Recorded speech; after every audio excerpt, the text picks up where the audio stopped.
Alright, so we saw how to create geometry primitives. Now let's look at the anatomy of polygon objects. What makes up a polygon, what is it made out of, and how can we edit it?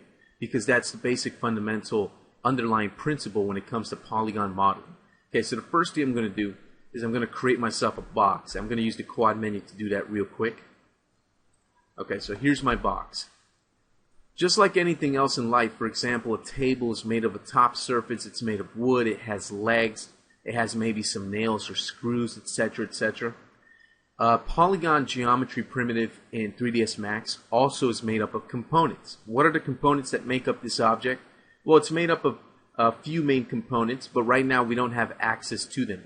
But basically, in 3ds Max, before we start polygon modeling, what we need to do is convert an object to something, okay? Because a standard primitive is kind of useless by itself. If you look at the modify panel, we really can't do much with it besides these few little options we have here.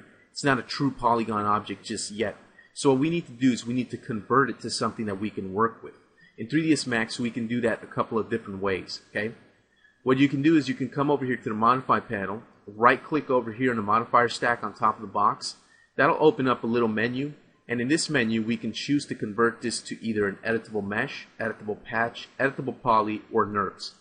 Alternatively, you can select the object, right click on it to open up the quad menu, and what you can do from here is go down to the convert menu, and then you have these options here: mesh, poly, patch, and NURBS. Okay? Well, we're not working with NURBS or patch in this tutorial, we're working with poly. Now, there is editable mesh, and editable mesh technically is also polygons. So what's the difference between the two? Well, editable mesh lets you work with different components that make up the object at a different level. Editable poly offers different tools to work with different components. Some of them similar. For example, vertices are similar with the two. I strongly recommend working with editable poly, so I'm going to click on editable poly. So a quick note, why do I choose poly over mesh? Well, mainly because of the Graphite modeling tools up here, and we'll talk more about that in a bit, okay? But editable mesh just isn't as versatile and doesn't offer the amount of robust tools, features, and options to work with a polygon object. Editable poly gives you the best tools, the best features to get the job done, okay? Now that this object is an editable poly, and I can see that up here in my modifier stack, it's actually called an editable poly, I can actually do quite a few different things. I'm going to hit J on the keyboard to basically get rid of those selection brackets. J toggles them on and off. I hate those selection brackets, so I always turn them off. Right now, this geometry primitive is in object mode. What we need to do is go to Subobject mode, which allows us to select the different components that make up the polygon object. If I come over here to the modify panel under the first rollout, the selection rollout, you can see that we have different buttons. These red buttons allow us to choose different components. So the first one, if we click on it, it'll turn yellow, and you'll actually see these blue dots on the object. These blue dots are called vertices, okay? I can select these vertices, and I can actually move them around, all right? I could take a few of these vertices, and I can actually rotate them, or I can scale them. So basically, we can edit the components that make up this object. What else do we have besides vertices? Well, the next one over is edges. We have edges. We can actually select edges, and we can move them around, we can rotate them and scale them. We also have the ability to select border edges. Now, we'll talk more about border edges later as it becomes relevant in the tutorial, okay?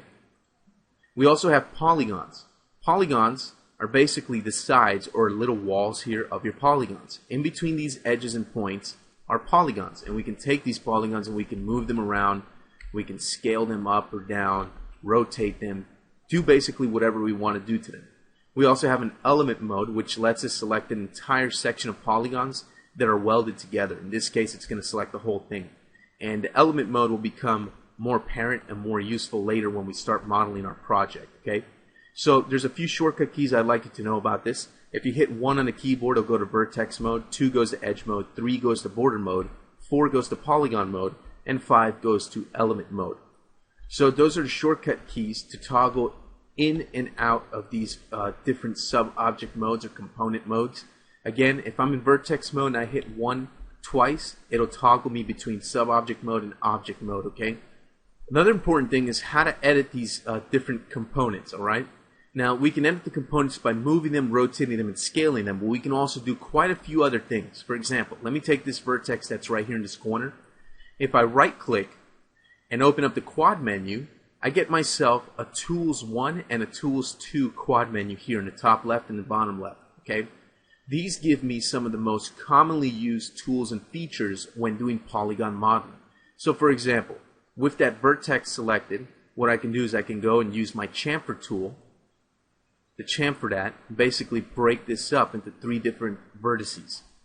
I can also go to polygon mode. Maybe I'll take this polygon over here. I'll go back to the quad menu. I can hit extrude, and you can see how I can extrude this out like so. Okay, basically creating a brand new polygon from the old one that was there. So the quad menu allows you to do some quick edits. You can also reach different editing tools from the modify panel over here, which sometimes I tend to do, but usually I don't. I like using the quad menu. It's just much faster. And another important part of this is the modeling ribbon, also known as the Graphite modeling tools. If I come up here, you'll see these Graphite modeling tools.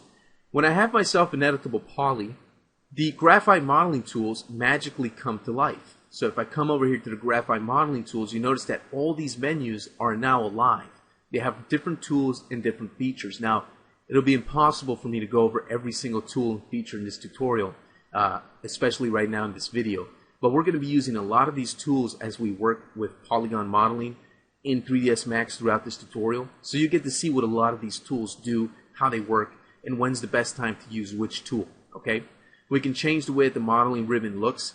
So if you come up here to this little button, you can click on the little black arrow, and you have about 3 different ways to show the modeling ribbon. By default, it should be set to minimize the panel titles, but if you want, you can set minimize the tabs, which will basically clear up a little bit more room on your interface. And then when you click on one of these tabs, all the tools will open up underneath them. Okay, so maybe that's how you like to work.